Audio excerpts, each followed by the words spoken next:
Good morning, precious people. Here we are together. It's another fresh day. I'm so thankful for your light that is irreplaceable and the joy and wisdom that you bring into the world. Today is a gift filled with possibility, so let's open it with kindness and curiosity. Just remember, we're all still growing and learning, so give yourself some grace. Let's check in together. You have your drink handy. What are you drinking? Hopefully you've had your water already and you can move on to your coffee now. I give you permission.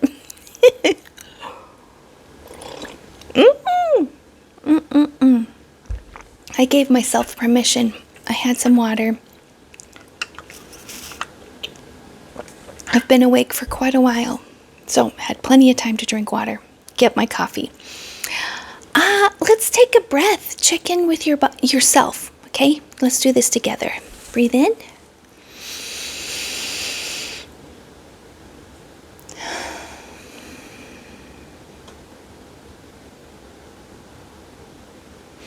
On my breath in, I felt some popping in my back. So I might have to go roll my back on this big wheel thing that I have. I had a friend ask me about it from one of the videos. It's just this big round wheel. It's pink and purple. I got a girly one. It's called a yoga wheel, and I don't know, maybe it's a 13-inch. I can't remember. It's about that big. And I just roll my back on it, down my spine and up my neck. And it does a little crackle, crackle, pop, pop, pop. It feels great. So just when I was breathing in, I felt one of those pops, and I was like, oh, maybe I'll do my roller later. Get the rest of those pops out. I kind of feel something in there. What's going on? I don't know. Everything's great. So let's get on with the show. My kitty's right here. Let me show you him real quick before I get going. Sweet buddy. My sweet boy, huh? Oh. Okay. Sweeten is gone. He wants to sleep. He doesn't want me petting on him. See his little feet here? I will not touch because he will attack. He's just looking at me right now. Ready to attack. Sorry, bud. So, I wanted to talk about this is something, because I talk frequently about, like, do this, be this kind of person, if you want to be kind, work at it, whatever. Well, what if you are a certain way and you just want to change? How do you even start changing who you are? I believe it's by changing how you think about yourself. So, we can be a blank canvas, and sometimes being a nobody, it can be so freeing, really. It could be your greatest advantage. A lot of the information I'm giving you, the scientific psychology information, is by a guy named, if I say it in English, it's Albert Camus, but he is a French philosopher, so it's Albert Camus. So I might call him just Albert. All right, kitty, you can get going. That's fine. Let me move some stuff for you. He's all over me. Sweet boy. Anywho, so do you ever feel stuck in a version of yourself from like 20 years ago? That's why this gentleman, Albert Camus, he didn't like the word specialist. So if you're a specialist in something, you're kind of pigeonholed into that. But he thinks we're all blank canvases. And instead of being like what someone expects of you, or even what you expect of yourself, you can be who you would admire. Start being someone you would admire.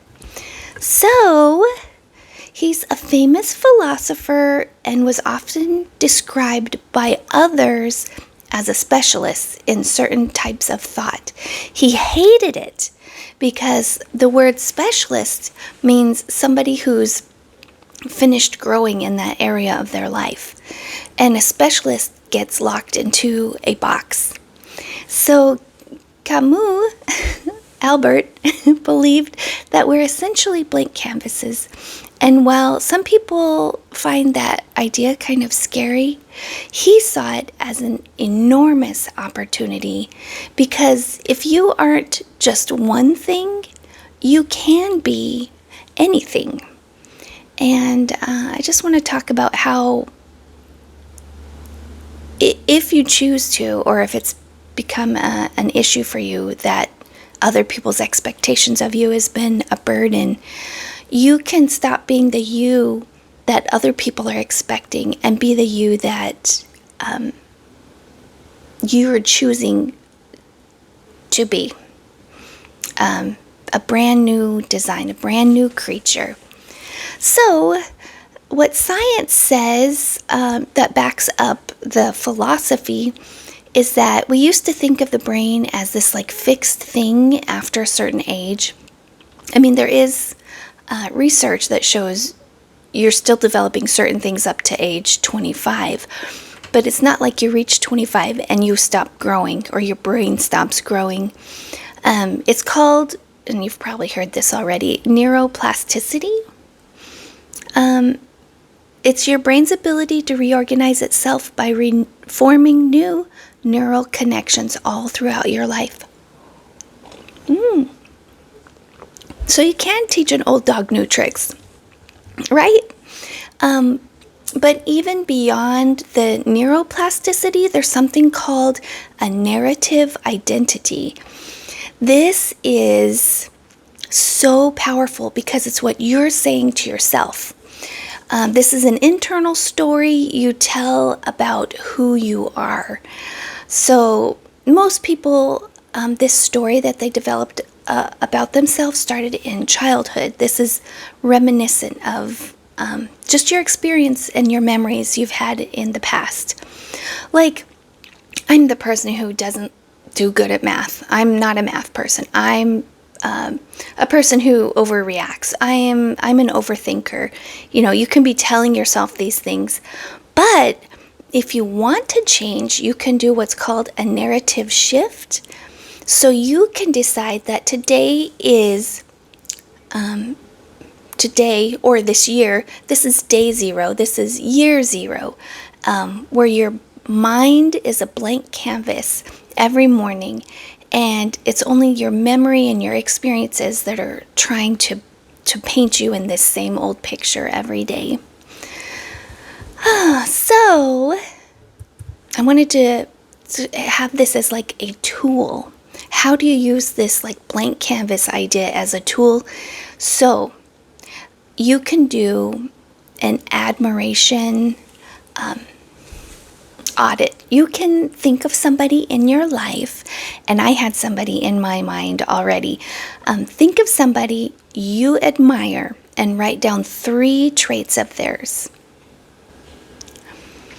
And the person that I was thinking of is my high school teacher. I had one teacher, one main teacher for all 4 years of high school.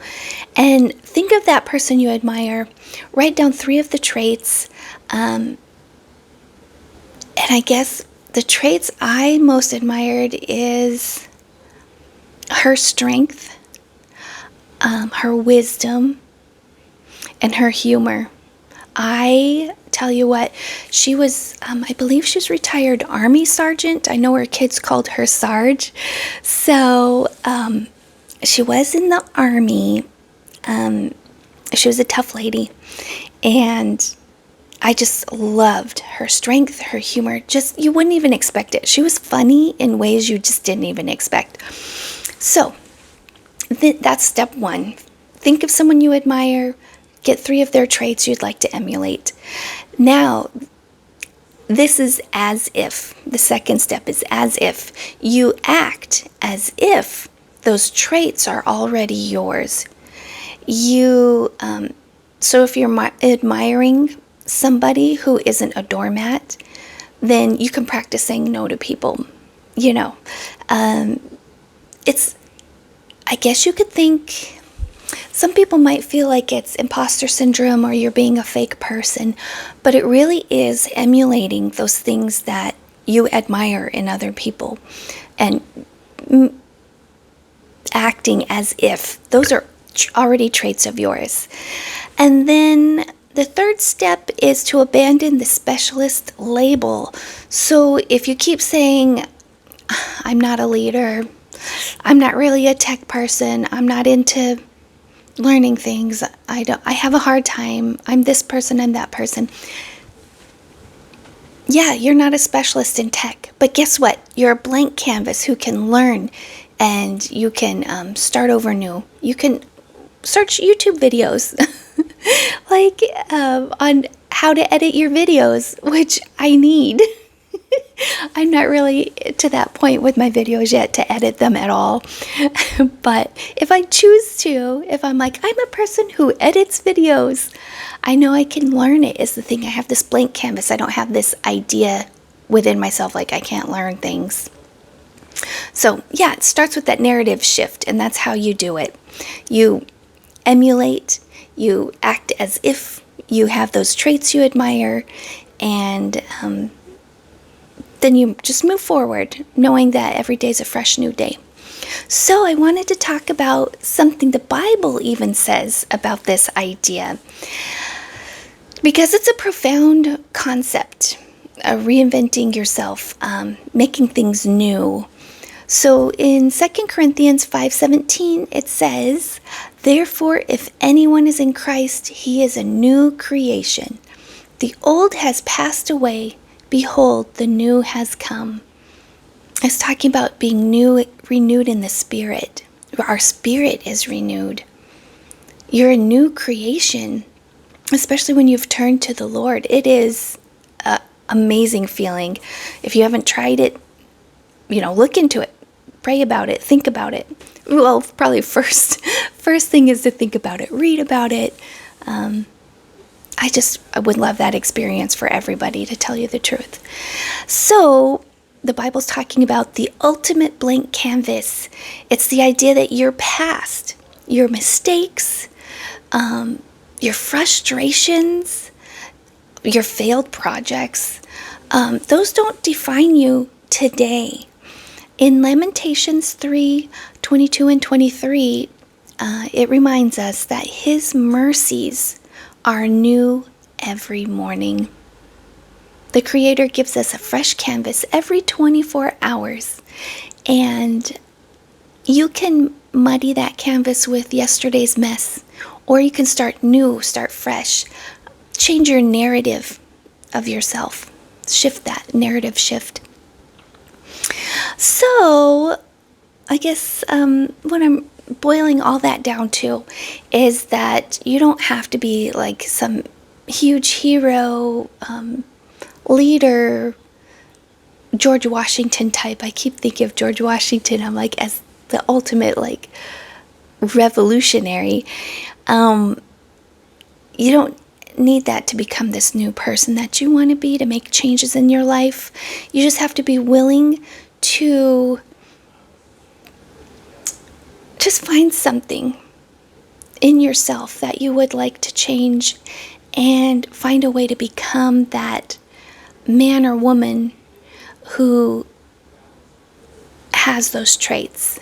So your homework today, my homework, identify one label you've been carrying that feels heavy.